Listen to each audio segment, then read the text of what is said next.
Welcome back. స్వలింగ సంపర్కుల వివాహానికి చట్టపరమైన గుర్తింపు కల్పిస్తూ దాఖలైన పిటిషన్పై సుప్రీంకోర్టు సంచలన వ్యాఖ్యలు చేసింది. స్వలింగ సంపర్కుల వివాహాలకు చట్టబద్ధమైన కల్పించడం సాధ్యం కాదని సర్వోన్నత న్యాయస్థానం స్పష్టం చేసింది.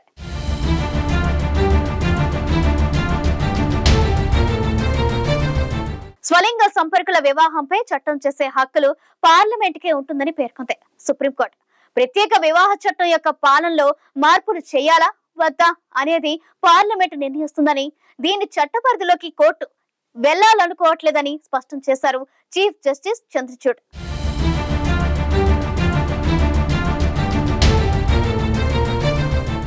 దేశ సర్వోన్నత న్యాయస్థానం స్వలింగ సంపర్కుల వివాహానికి సంబంధించిన కేసులో కీలక వ్యాఖ్యలు చేసింది.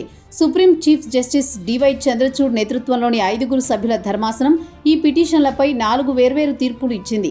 సిజేఐ చంద్రచూడ్తో పాటు justice Sanjay Kishan Kaul, justice S Ravindra Bhat, justice Hima Kohli, justice PS Narasimha బెంచ్లో సభ్యులుగా ఉన్నారు.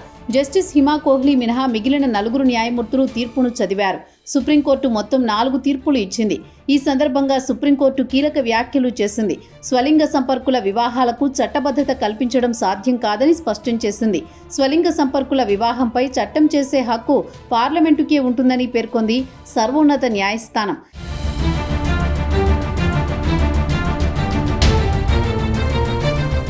అయితే ఈ విచారణలో భాగంగా మార్చి 13న కేంద్రం తన అఫిడవిట్ దాఖలు చేస్తూ స్వలింగ వివాహాల చట్టబద్ధతకు ససేమిరా అంది. సహజ ప్రకృతికి విరుద్ధంగా జరిగే లైంగిక చర్యలుగా పేర్కొంది.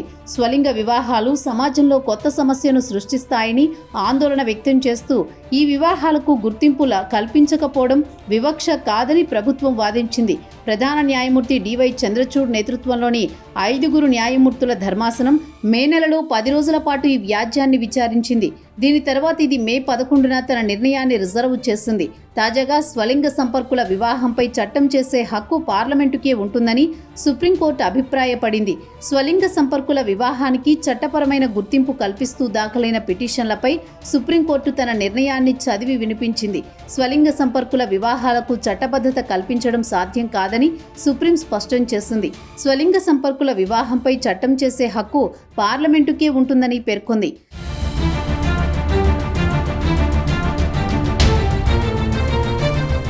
స్వలింగ సంపర్కం అనేది కేవలం పట్టణాలు లేదా సమాజంలో ఉన్నత వర్గాలకు మాత్రమే పరిమితమైందనే అభిప్రాయాన్ని వీడాలని సుప్రీంకోర్టు తెలిపింది. లైంగిక ధోరణి ఆధారంగా వ్యక్తుల పట్ల వివక్ష చూపకూడదని సర్వోన్నత న్యాయస్థానం అభిప్రాయపడింది.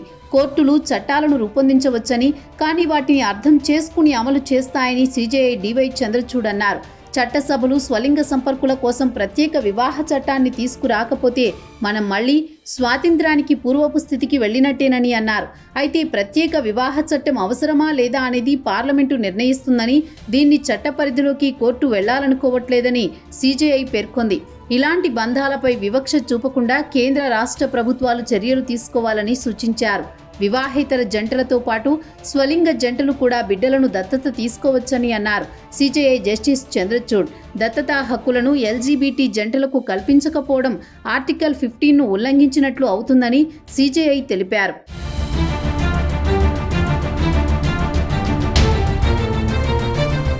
స్వలింగ వివాహాల చట్టబద్ధతపై కీలక తీర్పును వెల్లడించిన సర్వోన్నత న్యాయస్థానం ఈ సందర్భంగా పలు విషయాలను ప్రస్తావించింది. ఈ విషయంలో మనం ఎంత దూరం వెళ్లాలి అనే విషయంలో కొంత అంగీకారం, భిన్న అభిప్రాయాలు ఉన్నాయని సుప్రీంకోర్టు పేర్కొంది. హోమోసెక్సువాలిటీ కేవలం పట్టణాలు, సమాజంలో ఉన్నత వర్గాలకు మాత్రమే పరిమితమైనదనే అభిప్రాయాన్ని వీడాలని సిజేఐ చంద్రచూడ్ పేర్కొన్నారు. ప్రాథమిక హక్కుల పరిరక్షణ కోసం సుప్రీం ఇచ్చే ఆదేశాలు అధికారాల విభజనకు అడ్డంకి కాదని తెలిపారు. ప్రత్యేక వివాహ చట్టం యొక్క పాలనలో మార్పు చేయాలా వద్దా అనేది పార్లమెంటు నిర్ణయిస్తుందని, దీని చట్టపరిధిలోకి కోర్టు వెళ్లాలనుకోవట్లేదని స్పష్టం చేశారు చీఫ్ జస్టిస్ చంద్రచూడ్. పెళ్లి చేసుకున్న ఆడామగ జంట మాత్రమే పిల్లలకు రక్షణ కల్పిస్తారని అనుకోవడం అపోహ మాత్రమే అని సుప్రీంకోర్టు అభిప్రాయపడింది.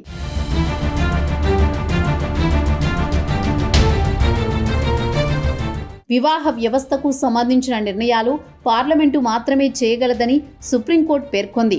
ప్రేమ అనేది మానవత్వ లక్షణం, జీవిత భాగస్వామిని ఎన్నుకోవడం జీవితంలో అంతర్భాగమని ఆర్టికల్ 21 ప్రకారం జీవితానికి స్వేచ్ఛకు సంబంధించిన హక్కుకు మూలంగా భాగస్వామిని ఎన్నుకునే సామర్థ్యం ఉందని సిజేఐ డివై చంద్రచూడ్ అన్నారు. స్వలింగ జంటల హక్కులను నిర్ణయించడానికి ఒక కమిటీని ఏర్పాటు చేయడానికి కేంద్రాన్ని సుప్రీంకోర్టు అనుమతించింది. ఈ జంటలు రేషన్ కార్డులు, పెన్షన్, గ్రాట్యుటీ నుంచి సంక్రమించే హక్కులు, బీమా సౌకర్యాలు మొదలైన వాటిని కలిగి ఉండే అవకాశాన్ని కమిటీ పరిశీలిస్తుందని సిజేఐ అన్నారు. వివాహేతర జంటలతో పాటు స్వలింగ జంటలు కూడా బిడ్డలను దత్తత తీసుకోవచ్చని సిజేఐ జస్టిస్ చంద్రచూడ్ తెలిపారు. భిన్నలింగాల జంటలే మంచి తల్లిదండ్రులుగా ఉంటారని చట్టం భావించట్లేదని పేర్కొన్నారు. సుప్రీం వ్యాఖ్యలపై ఎల్జీబీటీ జంటలకు న్యాయ పోరాటంలో పాక్షిక విజయం లభించిందని అంటున్నారు న్యాయ నిపుణులు. స్వలింగ జంటలు పిల్లలను దత్తత తీసుకోవచ్చని సుప్రీంకోర్టు తీర్పును వెల్లడించడం గొప్ప విజయమని న్యాయవాదులు సైతం అభిప్రాయపడుతున్నారు.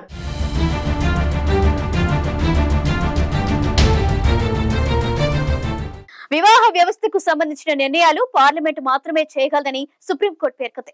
స్వలింగ జంటల హక్కులను నిర్ణయించడానికి ఒక కమిటీని ఏర్పాటు చేయడానికి కేంద్రానికి అనుమతి ఇచ్చింది సుప్రీంకోర్టు.